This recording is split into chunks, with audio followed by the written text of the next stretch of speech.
Welcome to CMD news. నా పేరు కామాక్షి.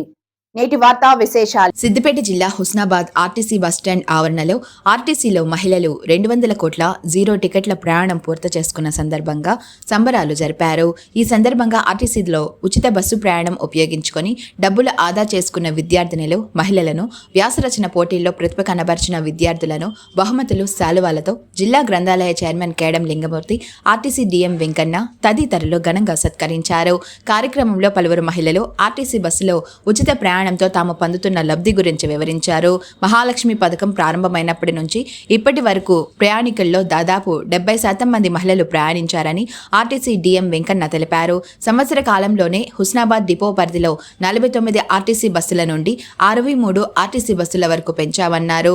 ఇదే విధంగా ప్రయాణికులు ఆర్టీసీ సంస్థను ప్రోత్సహిస్తూ సంస్థ అభివృద్ధికి సహాయ సహకారాలు అందించాలన్నారు. మంత్రి పొన్నం ప్రభాకర్ ఆధ్వర్యంలో ఆర్టీసీ మరింత బలోపేతమవుతుందని జిల్లా గ్రంథాలయ చైర్మన్ కేడం లింగమూర్తి అన్నారు. ఆర్టీసీలో ఉచిత ప్రయాణం ద్వారా మహిళలు 6,680 కోట్ల రూపాయలు ఆదా చేసుకున్నారన్నారు. గతంలో హుస్నాబాద్ ఆర్టీసీ డిపో తరలించకుండా ఎన్నో ఉద్యమాలు చేసి డిపోను కాపాడుకున్నామని గుర్తు చేశారు. ఆర్టీసీ అంటేనే మన అందరి సంస్థ అని, ఆర్టీసీ సంస్థను పరిరక్షించుకోవడం మనందరి బాధ్యత అన్నారు. ఈ కార్యక్రమంలో ఫ్యాక్స్ chairman Bolisetti Sivaiah, market committee chairman Tirupati Reddy, market committee vice chairman Banka Chandu, Congress floor leader Chittari Padma తదితరులు పాల్గొన్నారు. ఇప్పుడు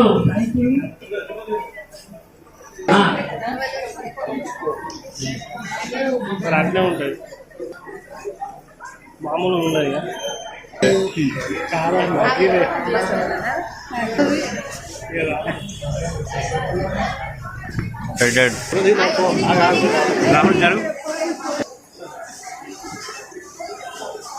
చంద్రన్న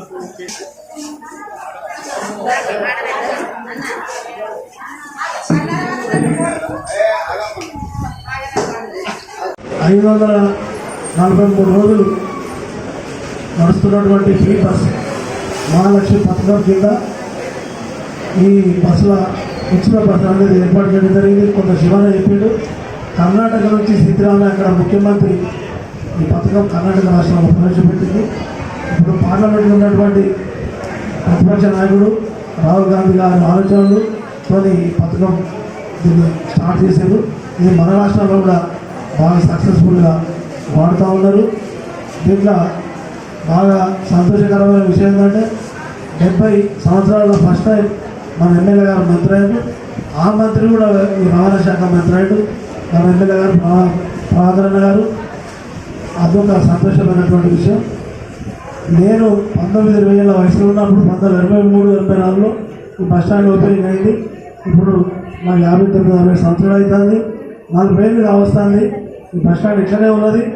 పోయిన 7 నెలల క్రితం కొన్ని లక్షల రూపాయలు పెట్టి ఈ బస్ స్టాండ్ను మన ప్రోగ్రాన్ని ఆధునీకరించాడు. మళ్ళీ చాలా బాగా చేశాడు. అట్లే కాకుండా వినాయక మరుడే మన ఆర్టీసీ రిటైర్డ్ ఎంప్లాయీస్ వాళ్ళంతా కలిసి, ఇప్పుడున్న ఎంప్లాయీస్ కూడా కలిసి మినిస్టర్ గారిని కలిసి మాట్లాడడం జరిగింది.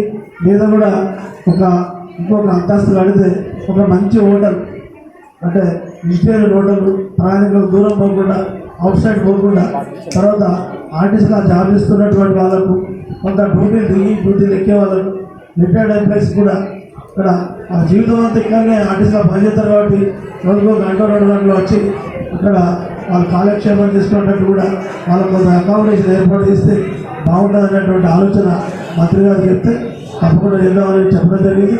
అట్లే కాకుండా బాల వికాసం నుంచి ఇందులో రోజుకొక రోజుకు 1000 లీటర్లు కానీ 2000 లీటర్లు కానీ వాటర్ ప్లాంట్ కూడా పెట్టాలనే ప్రయత్నం బాల వికాసం వాళ్ళు కూడా మంత్రి గారికి చూడడం జరిగింది. అది కూడా ఆయా అవకాశం ఉంటుంది త్వరలోనే. ముఖ్యంగా మన బస్టాండ్ ఆవరణ కొంత ఫ్లోరింగ్ చేయడం జరిగింది. వినాయక మనం అనుకోకుండా వర్షాలు వచ్చినప్పుడు కొన్ని వాటరు అవన్నీ ఆగినాయి. అవి కూడా మంత్రి గారు తెలిస్తే మరి మన డిఎం గారుతో మాట్లాడితే ఒక 3-4 లక్షల రూపాయలు వాటర్ వల్ల రాగానే వర్షాలు రాగానే వెంటనే బయటకు వెళ్ళిపోయేటట్టు మన పెద్ద పెద్ద హోటల్లో అక్కడిక్కడ చిన్నగా కాలువలు 6 ఇంచులతో కాలువలు చేసి దాని మీద బీడు పిల్లలు వేస్తాం.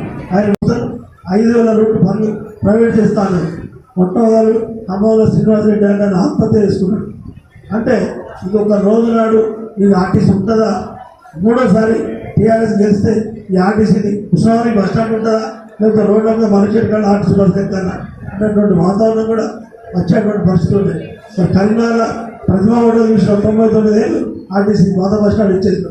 తర్వాత అక్కడ జీవన్ గారి ఆర్మీలో వెళ్ళి ఉంటాడు, ఆయన కూడా టాక్సీలు కట్టుకున్నాడు. ఆయన మొన్న కూడా ఆయన మీద కేసులు అయింది. అంటే ఆయన కరెంట్ బిల్లు కూడా కడుతున్నాడు తెలుసు. అంటే ఇంత పరిస్థితి అధ్వానమైనటువంటి పరిస్థితి తీసుకొస్తే మనం తిరిగి రైలు పట్టాలు ఎక్కించినట్టు నేను నడపాలనే ప్రయత్నం రాష్ట్ర ప్రభుత్వం చేస్తూ ఉంది. తీసుకొచ్చిన ప్రభుత్వం మరియు ముఖ్యమంత్రి గారికి, అలాగే ఉప ముఖ్యమంత్రి గారికి మరియు మన ట్రాన్స్పోర్ట్ మినిస్టర్ గారికి కూడా ప్రత్యేకంగా ధన్యవాదాలు తెలియజేస్తున్నాను.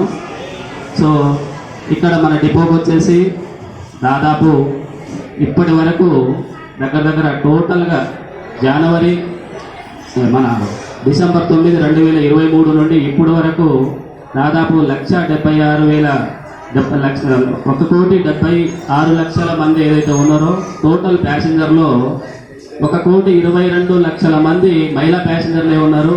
దాదాపు 70% కూడా మహిళా ప్యాసింజర్సే ఉన్నారు. సో అందరికీ ఇది బాగా ఆర్థికంగా ఉపయోగపడే స్కీము. డైలీ మా ఆయన అడగాల్సి వచ్చేది. నాకు శాలరీ వచ్చేది అప్పుడు 2-3 months అయ్యేది. మాకు శాలరీస్ తొందరగా రాకపోయేది. డైలీ అప్పుడు ఏమండి నాకు ఒక 200 ఇవ్వండి ప్లీజ్ అండి, నేను శాలరీ వచ్చినాక ఇస్తా అండి, శాలరీ వచ్చినాక ఇస్తా అండి, శాలరీ రాదు నాకు నేను ఇయ్యను అనేసి మా ఆయన ఊరికి నన్ను సతాయించేది. నేను అనుకునేదాన్ని అబ్బా స్వామి ప్లీజ్ స్వామి చార్జెస్ లేకుండా నేను స్కూల్కి వెళ్ళాలి, పీస్ఫుల్గా వెళ్ళాలి మళ్ళీ అని దేవుడికి ప్రార్థించుకునేదాన్ని. ఆ దేవుడు నా ఓర ఆలోచించాలనుకుంటాను అసలు నేను. దేవి multi speciality hospital, Christian Peta, 5వ line, Kavali. Doctor Battina Narendra Babu, MBBS, MS, general and laparoscopic surgeon. మా హాస్పిటల్ నందు అందించు వైద్య సేవలు: లాప్రోస్కోపిక్ ద్వారా అపెండిసెక్టమీ, 24 గంటల కడుపు నొప్పికి చికిత్స, హెర్నియా మరియు పిత్తాశయంలో రాళ్లు తీయబడును, డెంగ్యూ, మలేరియా, టైఫాయిడ్, వాంతులు, విరోచనాలు మరియు అన్ని రకాల జనరల్ కేసులకు వైద్యం చేయబడును. పేగు రంధ్రం పడుట, పేగు మెలికపడుట, పేగుపూత, వర్బీజం, హెర్నియా, నరాలు ఊపడం, హైడ్రోసిల్, థైరాయిడ్ ఆపరేషన్లు చేయబడును. పైల్స్, మొలలు, ఫిషర్, లూటీ, లైపోమా, కొవ్వుగడ్డలు వీటికి చికిత్స చేయబడును. కడుపులో పేగుపూతకు ఎండోస్కోపిక్ చేయబడును. శరీరంలో ఇతర కురుపులకు వైద్యం చేయబడును. అన్ని రకాల పాయిజన్ కేసులు చూడబడును. పాము కాటు, తేలుకాటుకు ప్రత్యేక వైద్యం. మా హాస్పిటల్స్ ప్రత్యేకతలు: ICU, lab, AC and non AC rooms, 24 గంటలు మెడికల్ షాప్. అత్యవసర కేసులు అన్ని వేళలా చూడబడును. Malinidevi multi speciality hospital, Christian Peta, 5వ లైన్, కావలి. ఫోన్ నంబర్స్ 9398665676 మరియు 08626245166.